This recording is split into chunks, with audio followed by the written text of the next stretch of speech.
ভোলার চরফ্যাশন উপজেলার হাজারীগঞ্জ ইউনিয়নের দ্বিতীয় দিনের মতো এক্সিভেটর ও ধান কাটার অটোমেটিক মেশিন বন্ধ করার প্রতিবাদে বিক্ষোভ মিছিল করেছেন স্থানীয় কৃষক ও মাটিয়াল শ্রমিকরা। তাদের দাবি, আধুনিক এই মেশিনের কারণে কর্মহীন হয়ে পড়েছে তারা। শনিবার রাতে হাজারীগঞ্জ ইউনিয়নে খেটে খাওয়া সাধারণ জনগণের ব্যানারে বিক্ষোভ মিছিল ও প্রতিবাদ সমাবেশ অনুষ্ঠিত হয়। তাদের হারানো কর্ম ফিরে পেতে কেন্দ্রীয় বিএনপির নির্বাহী কমিটির সদস্য ও কেন্দ্রীয় যুবদলের সাধারণ সম্পাদক মোহাম্মদ নুরুল ইসলাম নয়নের কাছে অনুরোধ জানান।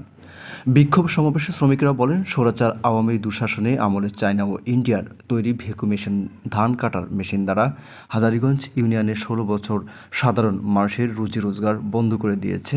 তাই স্বৈরাচার শেখ হাসিনার পতনের সাথে সাথেই হাজারীগঞ্জ ইউনিয়নের কর্মজীবী মানুষেরা তাদের কর্ম ফিরে পাওয়ার দাবিতে আজ রাস্তায় নেমেছেন।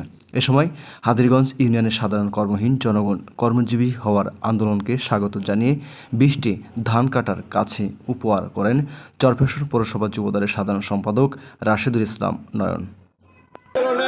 সাথে সমন্বয় করতে পৌরসভা যুবদলের পক্ষ থেকে আমি আন্দোলনের পক্ষ শক্তি তাদের কর্ম ফিরে পাওয়ার জন্য মুসলিম নয়নের পক্ষ থেকে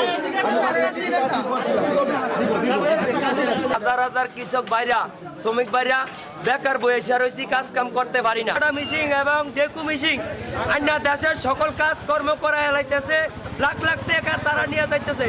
আমরা সাধারণ শ্রমিক কইরা খাইতে পারতেছি না।